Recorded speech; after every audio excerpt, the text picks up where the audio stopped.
That was one aspect of the killer that we wanted to make, where like it gives like a good map control, something that killer players always beneficiate from. Yeah, the two questions is how do I get map control and how do I get better in a chase? Yes, exactly, because actually that wasn't that easy to use in a chase the way we made it, because whenever you use the portal you have to charge. There's a delay, and then you lose visibility for a little moment. Yeah, exactly. It's not as efficient as the AG, for example. No, it's for catching up to people, because the thing is, when you're standing on one, you also see the outline of the others. Yes, right? You have to choose where you want to teleport, the map or whatever, like the head, and it really scares people, but at the same time, it gives them the hint. It's really cool. Yeah, but it gives them the hint that he's gonna be in your face in a matter of seconds if you don't move away. And if you press now the attack button, then you'll be launching a fast forward attack. And so you can't maneuver while you're doing it. No, exactly. It's straight. You somewhat can maneuver at the end, like just to give a good feel of the attack. It has also a slightly wider range cone of damage, so you have better chance to hit the survivor. Nurse jumping at you. There are a few things like we learn like trying to drop a pallet on the head of the killer when he does that is very hard. So you better drop it before he pounces. Yeah. You're gonna miss the stun, but you're gonna live. Yeah, exactly. And if I may connect the map to the Demogorgon, it's great. To your portals? Yes, I was going to that, because why would Survivor hang out? Like next to a dead trap. Survivor can, on their side, they can interact with the portal and close them. So they can there's a tug of war effect that happens between the killer and the survivor. And the funny thing is that it's really cool for the survivor, because they somewhat have a glimpse of what the upside down is whenever they get in contact with those portals. So they get the upside down effect on them, and during that time they don't hear the killer terror radius. So they are oblivious. Oblivious, yeah, exactly what that is. That's what I said. Oblivious. Again, we didn't put the disclaimer. Smack somebody with your base attack. So it's not gonna work with the chainsaw. No, exactly. Or the pounce of the Demogorgon. If you down somebody with any generators within a certain distance from the location. False confinement.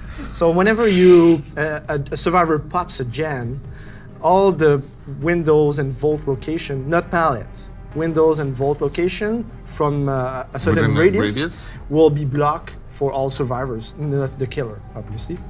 And the killers see the location aura of the block. So it's a great idea. Yeah, and it lasts also for 35 seconds for now. So if you a survivor pops a gen, once you pop a gen, the area becomes a lot less safe. Yes, exactly. So whenever, exactly. So if you go repair a gen that is under 50% of progression, you'll be affected by the status effect. Exhaustion, exactly.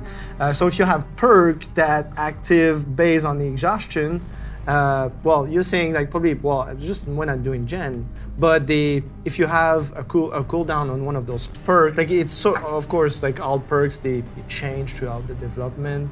And but this one, the idea is that you help others. It's not a bit like the Bill's perk, where you borrow time, exactly.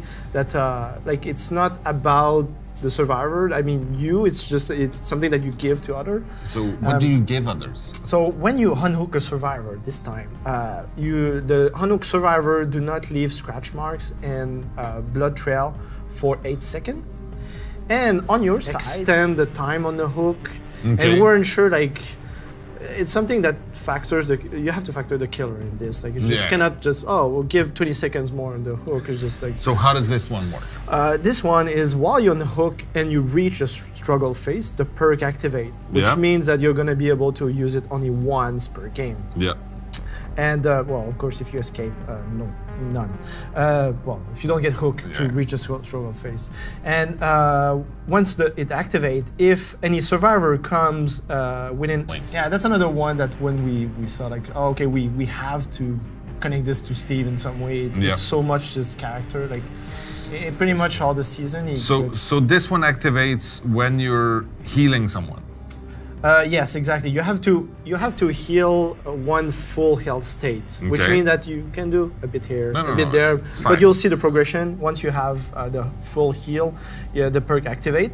Does it trigger when the state changes, or do you have to heal for 100%? So if someone else helps you, then... So when you work on a gen, you reveal the gen aura to, not your aura, the gen's aura to other survivor in a certain radius. Okay. And while you repair the gen, if the killer downs somebody, you see everybody's aura for a few seconds.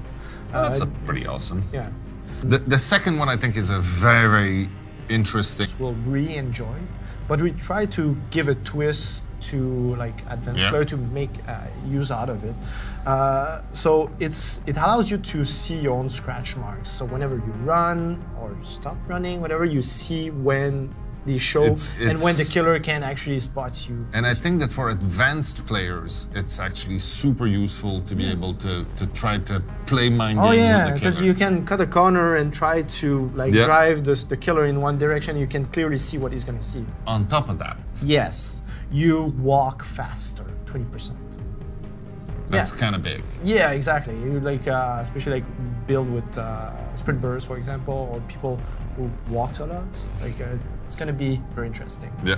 Like it fits also with Nancy's character, where like especially in the newer season, where she's really investigating and want to get like. She gets stuff done. Yeah, exactly. So how does it work?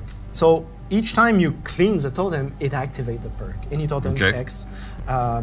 And then once the perk is activated, if you are injured, you can get inside a locker and wait for 8 seconds to get a full heal.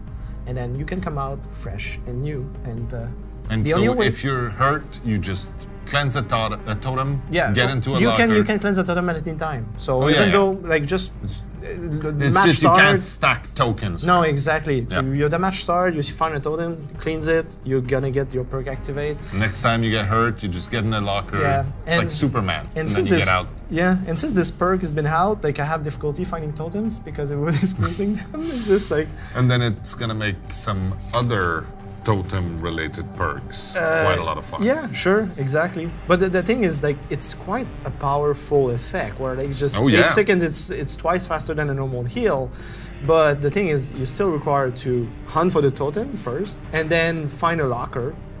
And it's limited. If there's 3 people on the map with that perk, then the totems to clean are gonna get rare. Well, for the map where 11 push back the guard on the wall, so we wanted this crack on the wall. There's some interrogation rooms, some cages where you see the cat thing, the interrogation and the testing. And on the first level, we have the Rift Lab, which is one of the main room that we really wanted to push. But it's very present in the series, so. Yeah, and there's also the elevator stuck in the. So is the map in the Upside Down, or is the map set in the real Hawkins? It's in the entity Hawkins. Yeah.